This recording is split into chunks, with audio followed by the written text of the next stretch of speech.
Hello there, Elizabeth from Norway again with a new piece. This is my second piece in the series Magic and Mystery. I've had this image of making a kind of a magical orb in the midst of a really dark forest, and I finally got it down on paper. There's quite a few stamps this time, and also it does take a little bit of it is time consuming to make this, but it's so fun and the result is so beautiful. I think I really like this piece with this kind of gloomy forest in the background and this really bright and shiny orb or sphere or whatever you call it. So let's have a look at the materials first of all. Let's start with the stamps. It's quite a few stamps this time, and we have this lovely tree den for my trees, wildflower, and also these two trees, the tree of courage and the tree of hope. I've also used the cherry blossom and this leaf creeper and this silhouette foliage set, just the one from this set. And the new bridge, it's called the Sacred Bridge, and it's the small one. And I also use this small branch. And my watercolor paper is as usual cold press, and this is quite a big piece. This is 18 times 22 centimeters. And my little watercolor swatch, Daniel Smith, the Carbazole Violet and the Opera Pink. And also some Winsor Newton colors. I've used indigo, Payne's grey, burnt umber, and this really nice cobalt blue. And I also used this yellow one, Gamboge from Rembrandt. If you don't have the same colors as I have, just use some similar or the colors you like. It's up to you. My brushes are some really big ones and these smaller ones. And for my inks, my VersaFine clays, of course, Twilight, Monarch, and also the Nocturne and the Pine Cone. I used the Monarch for some edging around the card and a little bit of stamping. And also this Black Soot, this Distress ink, is also for the edging around the card. And I use my little finger daub as usual. My white gouache, of course, I always do my white gouache. And some pan pastel, the titanium white and this long applicator. I made this orb with this die. This die is about 9.5 centimeters in diameter, but you can do it smaller if you like, or bigger, whatever suits you the best. But if you want to do this size, the piece will be quite big. I have some pens, of course, my Posca pens, several colors, yellow, red, white, some purple and some pink, and also some brown. And also this really big white one. This is really broad. I think it's like 2.5 millimeters broad. It's for the edging of the card, as you can see here, just to make this kind of really nice edge. Don't have to do that edge, but I think it's really nice to get this contrast. Some Uniball pens, a white and a silver, and I've also taken out a green one, which is like kind of metallic. And this one is a fine liner, black fine liner, water and fade proof, and also my pastel pen for some shadows and around the orb. Here is the metallic green one. It's really nice. It's for the leaves on the card, and it gives a really nice shine on the leaves, as you can see here. If you don't have it, just use another green pen, or you can use Posca, of course. I've also used some masking fluid for this orb, and I'm using this from Schminke and just a rubbish brush for this. And I've also used some fixative because of the pastel. So that was all the materials I've used this time. There was a bit more than I usually do, but not too much. Use the colors you have if you like, and let's start the fun. Hope you will join me. So, as usual, I use my watercolor paper cold press 300 GSM, and as I said, this is a big piece, 18 times 22 centimeters. You don't need to make it that big if you don't like, and you can also use a lighter weight the paper if you like, but it needs to be holding a lot of water. I start to draw up the orb, and I'm gonna mask it off, and I'm also gonna put on some music. So see you later.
Hi, just me. I'm gonna work with this orb a little bit and fiddle around with it. And I want it to be like 3D, but not see-through. I want it to be look like a glass ball without being transparent.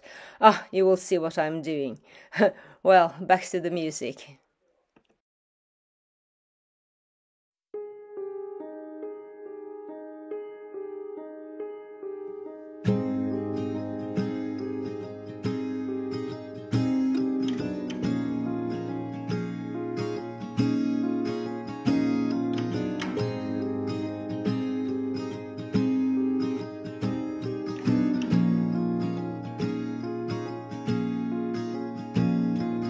I've seen all that you know,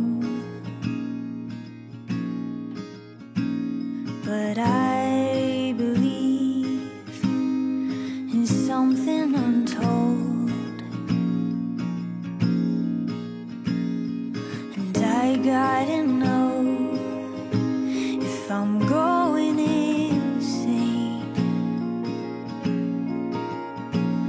There's life in the wind, and it's calling my name. It's magic, wouldn't you know? It's something fantastic, wants to be known.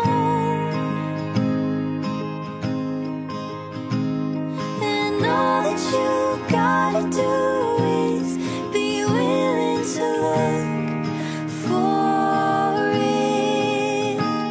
It's magic, alive in my bones.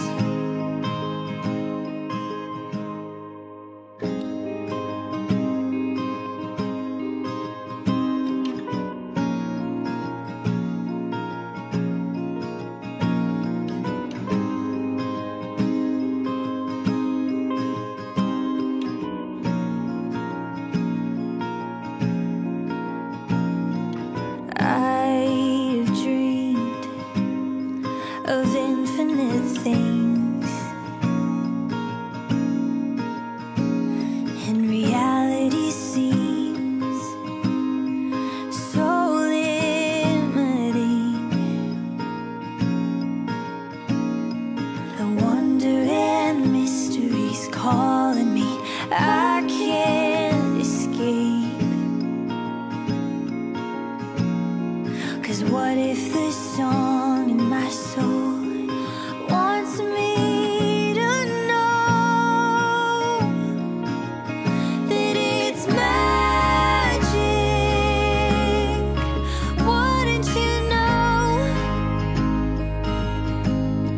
There's something fantastic wants to be known, and all that you gotta do is be willing to look for it. It's magic, alive in my bones.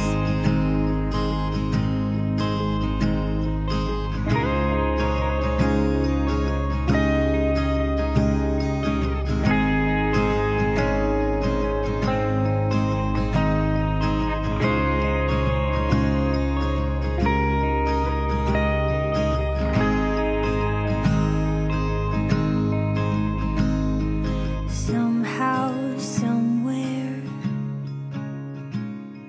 somehow, somewhere, somehow, somewhere,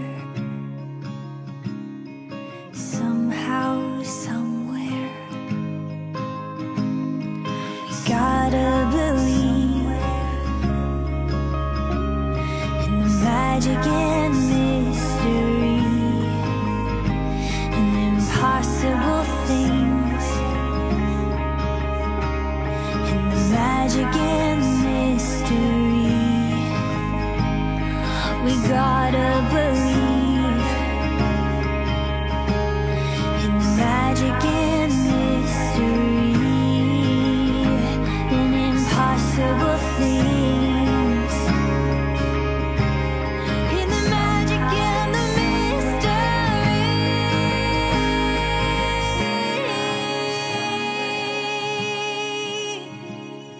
Somehow, somewhere, ooh, somehow, somewhere,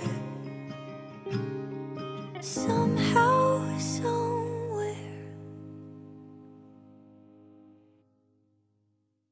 So, all finished, and I've matched it with some black cardstock as usual. Oh, and I love this piece. I'm so happy with this, and it came out just the way I thought of it in my mind. This magical globe shining in the midst of this dark forest as a big surprise, like another magical world. And I really did love making this, and I hope you enjoyed the tutorial as well and will give it a go. I think it's glorious. Really, I think it is. I do hope you will give it a try, and if you wonder about anything, please PM me and I will of course answer you as quickly as I can. This week was really fun, and I will try to do something fun next week as well. It's the same theme, magic and mystery, but as usual I will wing it, so I don't know what I'm gonna make yet. But for now, have a really lovely week, everybody.